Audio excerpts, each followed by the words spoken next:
Hello, good afternoon, everybody. I'd just like you guys to meet this legend, Karl Smith, who's a business development manager of a company called Dynamo Training here in Cornwall. And Karl, Yes. just in your own words, uh, tell us about you and your role and what you do, and more importantly, give some understanding of what Dynamo Training does as well. Yeah, of course. So I'm the business development manager. Hello, everyone. Yeah, Karl Smith has just been noticed. And I'm responsible really for the consistency of increasing business opportunity and development really related to growth, as well as renewing, retaining, re-engaging kind of learners that we've already got on our courses, working across a multitude of sectors from business to healthcare, whether locally or nationally. Key areas really around employer business liaisons, and marketing and promotion. So Dynamo Healthcare itself, we've been going for about 10 years now, and only about 2 weeks ago, we had our 10-year anniversary. And we've always been known as Dynamo Healthcare Training. And what we've been doing over the last 10 years is providing specialist training across Cornwall, heavily focusing on local health, social care, voluntary sectors, and supporting businesses and employers really with training within those sectors. I've come into the company in early April after leaving another company. And I've been brought in now as a business manager to develop Dynamo on another arm, I say, so to speak. So we've always been going in one direction, which is the healthcare, clinical healthcare training. I've been now brought in to develop the business arm. And that's really focusing on businesses nationally. So not just local to Cornwall now, the Southwest, and anyone that's been put in a management position, about to be promoted into management, or been in management for several years. Now, whether that's junior manager, middle manager, senior leadership team, directors, CEOs, and we've got courses that's available through our apprenticeship program at all levels. So you might be thinking, okay, I've just started my management journey. I've got a couple of staff underneath me, might be in the hospitality sector, for example, could be a bar manager, could be a restaurant manager. And I need a good understanding of how to plan rotas, how to do risk assessments, how to do some minor strategic planning. Then we've got courses available to support at that level. We've got also courses available at level 5. So that's kind of degree level or foundation degree level, and that's in operations management. So that's the kind of the key management level of the strategic planning, maybe managing some budget and finances, maybe doing contractual service agreements. So it's all the nitty gritty stuff that more of a middle to senior manager might require.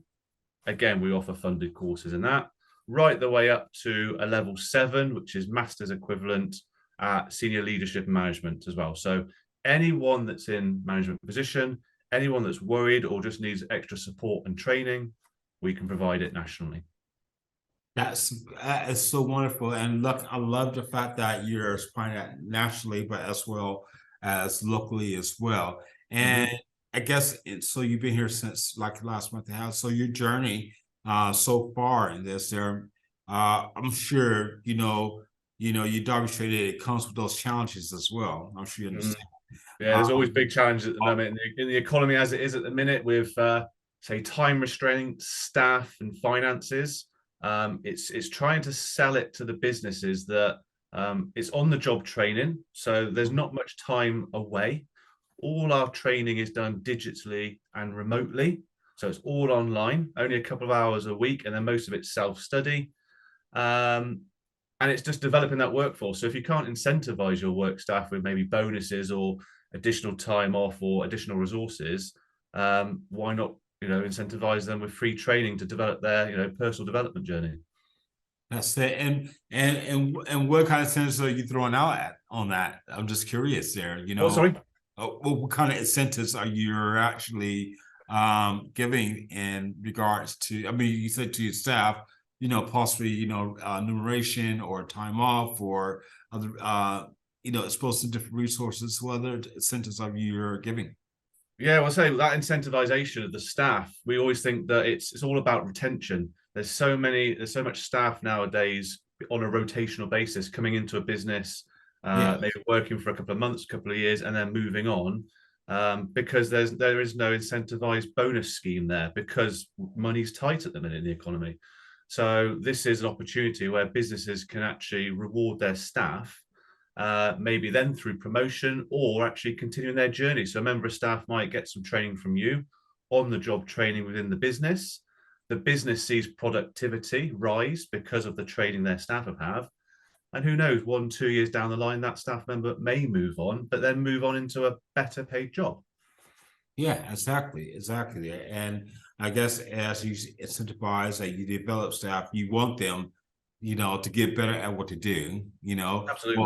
but also you want to treat them so where they can stay as well. Yes. Yeah. If you can keep them through free funded training, then why not? Hey, why not? Why not? And what have you learned about yourself? I guess, and I guess in this role that you're in at the moment, I'm sure you're probably still learning. But what have you learned about yourself so far in this journey here at Dynamo? So I've been on a journey up to where I am now, in the sense that I've reached business development manager through previous job roles. So I go back to that training and getting the training in certain positions, getting the experience, getting the exposure to other businesses and the way they work, and then just working my way up through that kind of promotional chain. Business development manager now for Dynamo has given me a great opportunity because I've got the flexibility really to be creative in the way I collaborate with businesses and really drive this kind of funded training opportunity and say to businesses that, hey, there's training available. Everyone wants to try and reward staff some way or another, whether it's through, bonuses or additional X factor, I might call it. But because money's tight, we can't. So, hey, we're here to support you. We can come in, we can do a training needs analysis on the company. So we might be able to identify other skills gaps that might be there. So rather than just focusing on a journey through management, there might be other courses that we can support with as well. So it's not just business training, healthcare, clinical healthcare. We do offer a urethra of packages, really. Yeah, and I love that. So it's not like, it's not one dimensional. No, not at all. No, it's all about that training needs analysis. So phoning a business up, we found in locally to Cornwall, kind of everyone knows everyone, which is really nice. When it comes to networking, either everyone's heard of your business or everyone knows of you, especially if you've been in the training world like myself for a while now. You do get a positive name for yourself.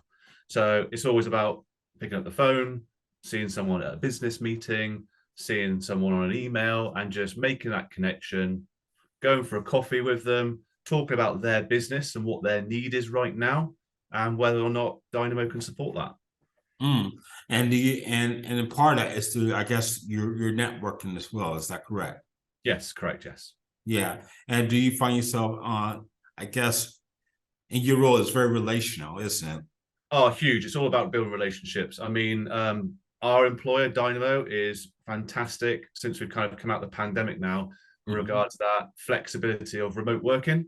Yeah. So it's all about sustainability now and driving sustainability of businesses for the future. And what better way to do that than if we can actually reduce our carbon footprint with driving?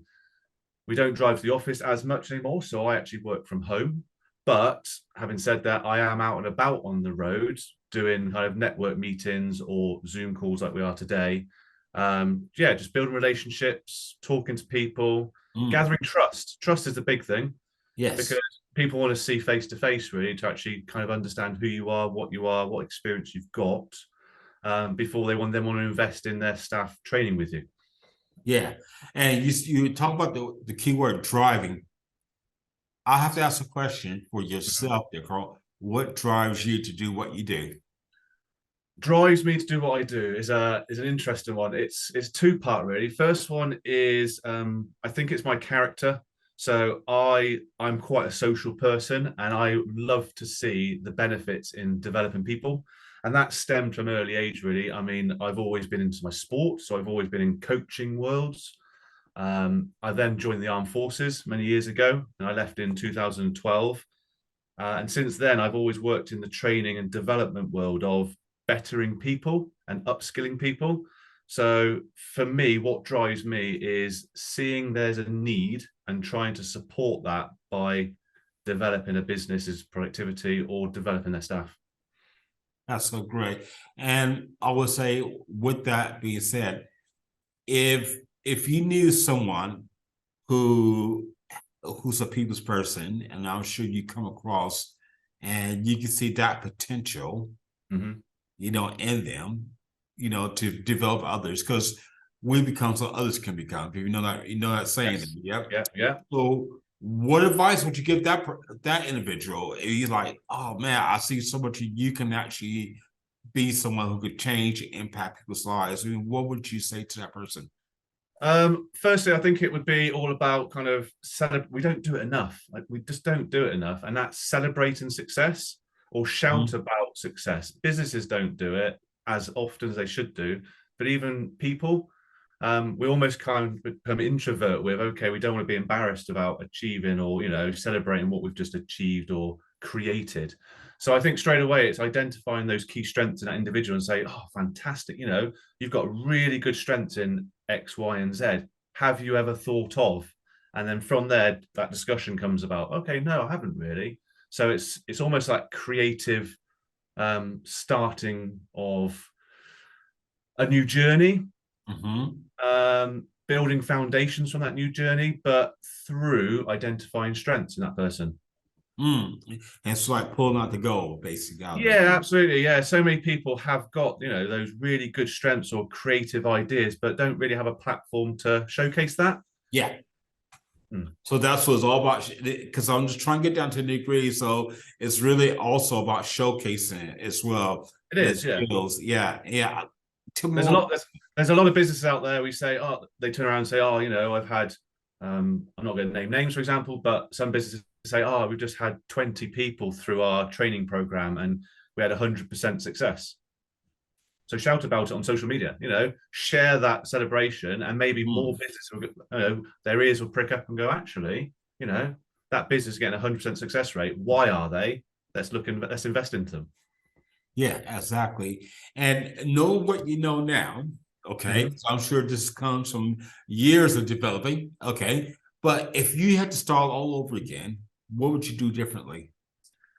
What would I do differently? I would love to rub a money tree to start with, and have a big kind of cash flow behind me to kind of develop from the start. But having said that, I really think working in several different sectors, sometimes from the ground up as well, so it gives you that credibility. And I say that from an armed forces background as well. Started at the bottom, work our way up. You gain a really broad knowledge in all areas. You get a good understanding of what it's like to work in those areas. And then when you get to the top, or maybe the middle, or kind of halfway, it gives you that credibility. Yes. I think, and that's a huge thing for me personally, is when I'm talking to people, businesses, I want to have that credibility behind me that I've been there, I've done that, I've experienced it. These were the pros, these were the cons from it, rather than going in blind and just trying to sell a product that I don't know nothing about. Exactly. So it's that credibility of experience and actually exposure to all those things. Yes, and celebrating. And then when you've done it, celebrate it, yeah. And however you want to celebrate, yeah. Celebrate, come on. I mean, I would say thank you, Karl. This has been such a great, inspiring conversation. And I want to say thank you again for being part of this Business on the Spotlight.